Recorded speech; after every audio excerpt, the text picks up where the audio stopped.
Hello friends, कैसे हैं आप सब। तो आइए समझते हैं। अब बायोलॉजी के लिए तो गलती से यहाँ 10 लिख उठा है, यहाँ 8 रहेगा। तो आइए समझते हैं। और बायोलॉजी के लिए हमारी लास्ट क्लास है, ठीक है। इसके पहले 13 क्लास थी, आज 14 क्लास है। पॉइंट वाइज मैंने कराया है, प्ले लिस्ट पर लगा हुआ है। एक लाइन से अगर देखना हो तो वहां से देख सकते हैं। इसके बाद जितनी भी क्लासेस आएंगी फिजिक्स के रहेंगी, उसके बाद केमिस्ट्री की आएगी। तो साइंस की क्लास कुल 33 से 34 क्लासेस टोटल है। बढ़िया तरीके से क्लास टॉपिक वाइज कराया गया है। तो आइए समझते हैं। लास्ट टॉपिक है जो इन्वायरमेंट के लिए है। तो उससे जितने भी हैं वो हम समझ लेते हैं, 10-15 क्वेश्चन जो भी रहते हैं। तो आइए समझते हैं फिर। देखिए, पहला क्वेश्चन आपके सामने दिया गया है, इन्वायरमेंट का है। तो चलिए समझते हैं फिर। देखिए, दिया है पर्यावरण। इन्वायरमेंट का अर्थ क्या होता है? जीव निर्जीव, जीव निर्जीव दोनों, या केवल पौधे? तो इन्वायरमेंट का मतलब क्या होता है, सभी आ जाते हैं। चाहे आपके जीव हो या निर्जीव हो, दोनों प्रजाति, मतलब इसमें दोनों प्रकार के आते हैं, चाहे वो लिविंग हो चाहे नॉन लिविंग हो। इस प्रकार से आपका इन्वायरमेंट से रिलेटेड होता है।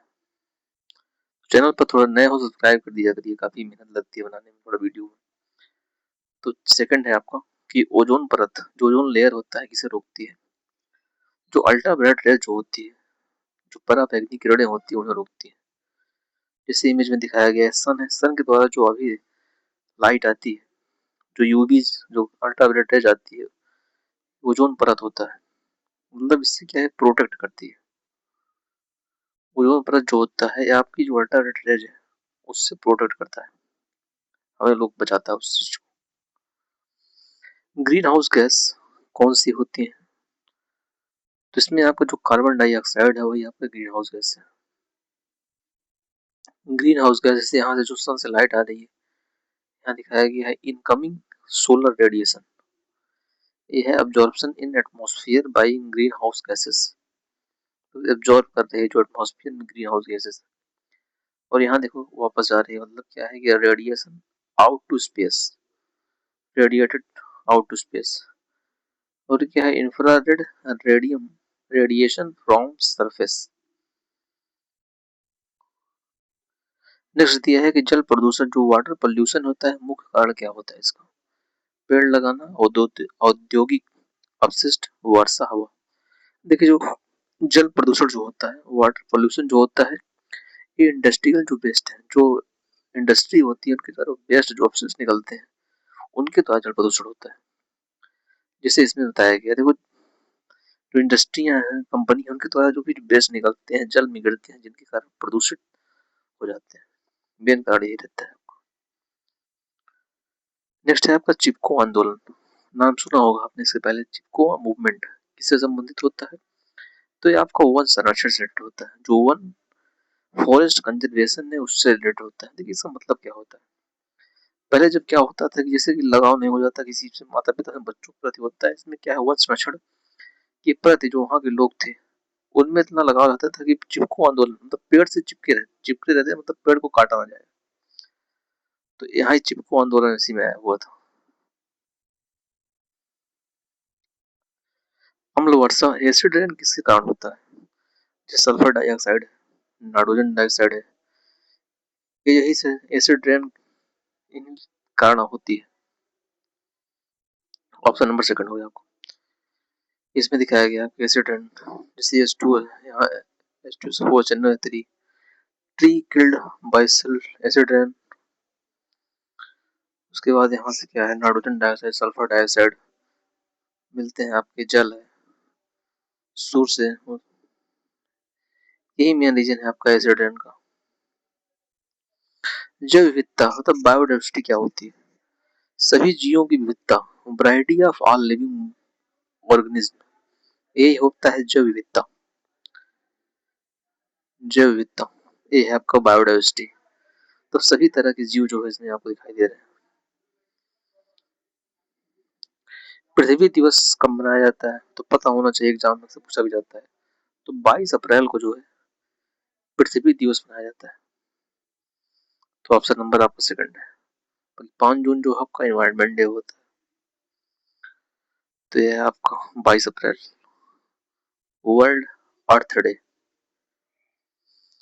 थ्री आर्स का सिद्धांत क्या है? देखिए एग्जाम में कई बार आता है। थ्री आर का मतलब क्या होता है? Reduce, reuse, recycle. रिड्यूस किया जाता है, उसके बाद रीयूज, फिर रिसाइकल।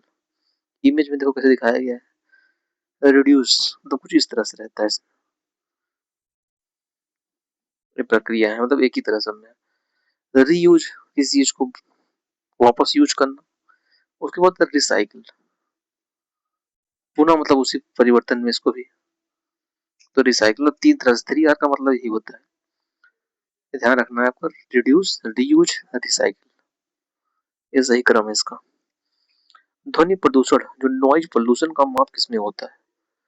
तो डेसिबल जो होता है उसके द्वारा किया जाता है। जो शोर होता है उसको डेसिबल के द्वारा मेजर करते हैं। ये जो होता है नॉइज, चाहे नॉइज जो है हर जगह आजकल, चाहे गाड़ियों में चाहे जो भी हो, लगा रहता है। छोटा सा ही जब गाड़ी आती है बाद में उसको बड़ा नॉइज लगवा देते हैं उसमें। वन्य जीव संरक्षण अधिनियम, wild life protection act, Bharat में कब लागू हुआ? तो 1972 का जो अधिनियम है। नेक्स्ट आपका दिया हुआ है कि वैश्विक उष्मीकरण, जो ग्लोबल वार्मिंग का मुख्य कारण क्या है? ग्रीन हाउस गैसों में वृद्धि करना होता है, increase in green house gases. ये है ग्लोबल वार्मिंग। सन के द्वारा जो आता है ग्लोबल वार्मिंग के कारण ये रहता है आपको। भारत का पहला राष्ट्रीय उद्यान कौन सा है? भारत का पहला राष्ट्रीय उद्यान जो है वो जिम कॉर्बेट। देखिए जिम कॉर्बेट जो है उत्तराखंड में, शुरू में इसका नाम था हैली, फिर जिम कॉर्बेट हुआ, लेकिन प्रेजेंट टाइम पे इसका नाम चेंज हो चुका है, इसमें रामगंगा हो गया है। ये उत्तराखंड में है, ये है आपका जिम कॉर्बेट।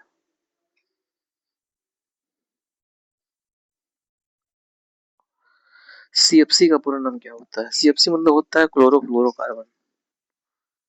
एक होता है आपका सीएफसी, जो इस तरह से आपका देखने को मिल रहा है आपको, सीएफसी। पर्यावरण दिवस कब मनाया जाता है? सिंपल सा क्वेश्चन है, लेकिन एग्जाम में कई बार पूछा भी जाता है। तो 5 जून को सेलिब्रेट करते हैं इसको। तो ये था बायोलॉजी के लिए इंपॉर्टेंट क्लास। तो आज से आपके लिए बायोलॉजी क्लास खत्म होती है। नेक्स्ट क्लास जो आएगी फिजिक्स के लिए आएगी। तो चलिए चैनल पर नया सब्सक्राइब कर दीजिएगा। मिलते हैं फिजिक्स क्लास में, तब तक के लिए थैंक यू सो मच।